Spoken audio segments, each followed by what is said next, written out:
నేను గ్రూప్ 1 ఇష్యూని ఒక తల్లిగా చూస్తున్నా, ఒక తల్లి కోణంలో చూస్తున్నా. ఎందుకంటే ఒక బిడ్డకు ఉద్యోగం వస్తే ముందు తల్లి సంతోషపడుతుంది, ఇంటిల్లిపాది సంతోషపడుతుంది. ఒక థెరపీ వస్తుంది ఒక బిడ్డకు ఉద్యోగం వచ్చిందంటే. ఆ కోణంలో చూసినప్పుడు ఈ బాధ ఎంత, ఈ దుఃఖం ఎంత అన్నది అర్థమవుతుంది. ఎందుకంటే తెలంగాణ రాకముందు కూడా కొట్లాడింది అందుకోసమే. మేము ఆ తల్లులకు స్వాంతన కలగాలి, తెలంగాణ తల్లులు సుఖంగా ఉండాలి, సంతోషంగా ఉండాలనే ఉద్యమం చేసినాం.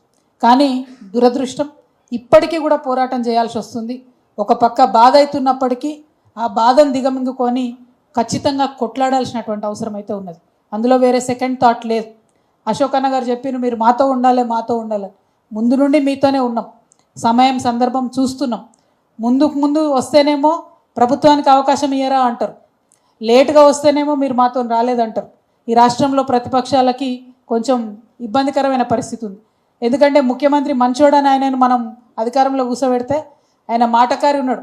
పొద్దున్న లేస్తే సాయంత్రం దాకా ప్రతిపక్షాలను తిట్టుడు తప్పితే ఆయన ఏం పని చేస్తున్నాడని మాత్రం చెప్పేటటువంటి పరిస్థితి లేదు. మీరు చూసిండ్రు ఇన్ని అవకతవకలు జరిగినాయి, ఇంతమంది బాధపడుతున్నారు. ఒక్క మాట డిప్యూటీ సీఎం గారు మాట్లాడరు, ఒక్క మాట సీఎం గారు మాట్లాడరు. మామూలు విషయం కాదు ఇది. తెలంగాణ బిడ్డలంటే ఆకలినైనా భరిస్తారు కానీ అవమానాన్ని మనం భరించలేము. ఇవాళ నిరుద్యోగులందరినీ కూడా ఒక నిర్లక్ష్యంతో, ఒక తృణీకారంతో వీళ్ళదేముందులే పిల్లలు వీళ్ళేం చేస్తారు అన్నట్టుగా ప్రభుత్వం వైఖరి ఉన్నది. చూసినాం, 6 నెలల నుండి మేము కూడా చూస్తున్నాం. మా వాయిస్ ఇస్తున్నాం కానీ ప్రత్యక్షంగా ముందుకు రాలేదు. కానీ ఇవాళ దిగినాం. అందుకే నిన్నటి నుంచి వారం రోజుల పాటు వరుస కార్యక్రమాలు చేస్తామని చెప్పినాం. 1 కాదు 2 కాదు.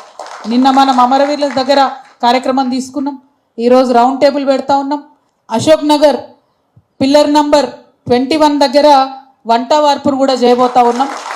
అంటే ఎట్లా అయితే తెలంగాణ ఉద్యమం చేసి అటు ప్రభుత్వాన్ని ఇటు ప్రజలను నిరంతరం ఆ సమస్య పట్ల వారు అవగాహనతో, జాగరూకతతో, ఒక కన్సర్న్తో చూసే విధంగా చేయాలనో, ఎట్లయితే తెలంగాణ సొసైటీ మొత్తం అటెన్షన్ కూడా డ్రా చేయాలనో ఆ ప్రయత్నం తెలంగాణ జాగృతి చేయబోతా ఉందని మీ అందరికి కూడా నేను మనవి చేస్తూ ఉన్నాను. అందులో భాగం ఖచ్చితంగా మీరు చేసేటటువంటి న్యాయ పోరాటంలో మీ సోదరిగా తప్పకుండా మీకు అండగా ఉంటానని కూడా నేను తెలియజేస్తూ ఉన్నాను.